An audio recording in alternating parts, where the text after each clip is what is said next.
Hello, BookTube. We're going to start off our bookish week nice and calm and peaceful this morning. There's me on the couch here at Hyde Cottage. As you can see, there's my sweet little old dog, sound asleep. I folded her legs underneath her so that she's good for another hour or so. And I filed a couple of pieces and I dealt with all of my overnight mail, made some contacts with some editors.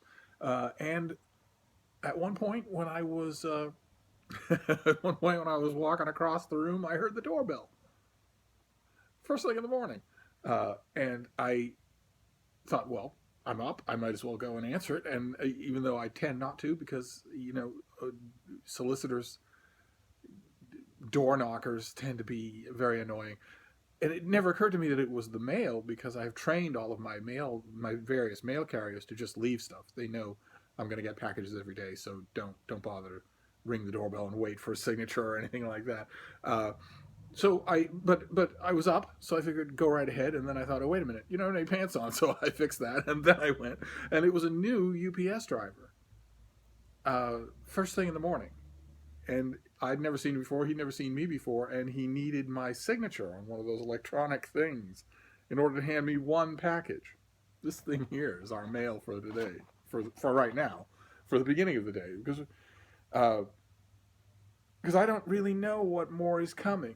I've never seen before, and I don't know if that means my usual UPS driver will be by with 6 or 7 or 8 packages, and then there's FedEx, and then there's the mail, and then there's the mail truck. So there's a whole day still to come.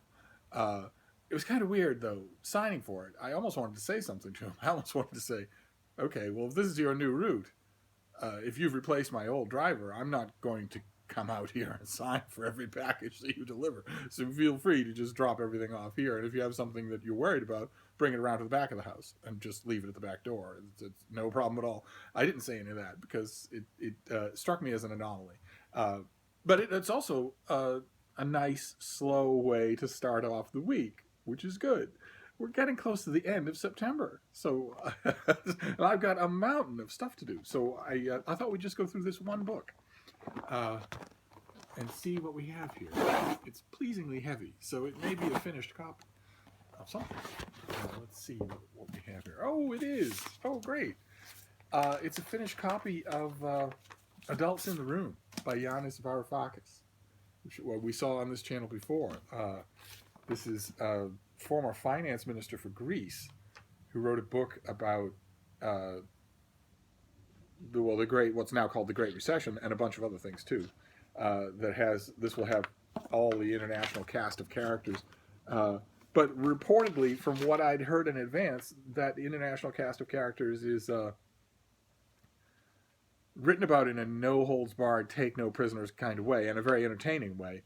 And that's why I requested the book, but I'm sorry to say I still haven't read the advance copy that I got. Now I have the finished copy, so I will get to it right away. This is due in early October, and it seems like just a day ago that I was going through this ritual before, but in very little time. Usually, when we're 10 days out from the end of the month, I will. I wonder if you can show it. You can see it from here. That top shelf there. I will go to that shelf and remake it. 10 days out from the end of the month, I will go to that shelf and I will just pull off all the stuff that I'm not going to review in the month and leave the stuff that I definitely want to review before September is over. Definitely do. And once I have that stuff, usually it's 10 days out, so usually I'll leave about a week of books. And once I have a little stack like that, I remove it from that shelf. I put it over here on the pending work shelf. And then that shelf is empty. And then all the October books have to come up. And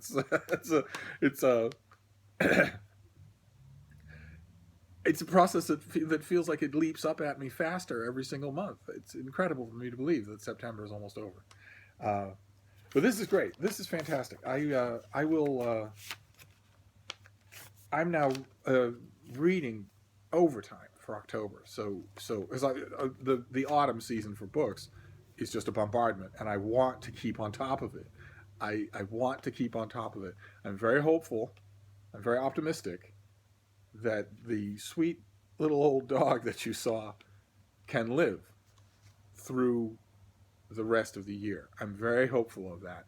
She's still largely in control of her bodily functions. She can't really walk very much, but she's still very enthusiastic, very happy, and she still gets an appetite, and she can still handle some food. So there are no none of the usual signs of pending withdrawal that very old and very sick dogs they'll sometimes show you, and any dog owners out there will know what I mean. Those signs are the worst things to see. That's when you know there's nothing more you can do. That's when you know that a natural life has reached its natural end, which is, you'd think that the fact that natural occurs twice in that sentence would make it easier to handle, but it doesn't. It doesn't at all. It's been 15 years that I've had this beautiful, wonderful dog, and anyway. Don't mean to go down that rabbit hole. My larger point was that I am reasonably optimistic that there is going to be no tragedy with her in the remainder of the year, which means that I can, as long as I'm doing my duty by her, I can turn my attention to the nasty, quarrelsome publishing world and actually try to hang ten, to surf that wave competently to the end. Not, of course, to read everything. That's totally impossible. But to read all the major stuff, I think I can do if I do nothing else.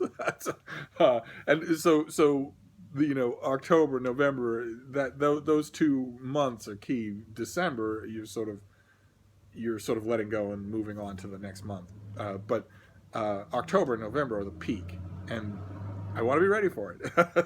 And this book certainly counts. I just noticed that one of the blurbs on here from Jeffrey Sachs, he calls Yanis Varoufakis the Thucydides of our time. That's going to be mighty hard to do. But of course, a blurb like that makes me extra curious. So that's it for now. That is installment 1. Today is a one book haul from a new UPS driver first thing in the morning who rang the bell and asked for a signature. So my normal UPS driver could still be on the way with 10 books.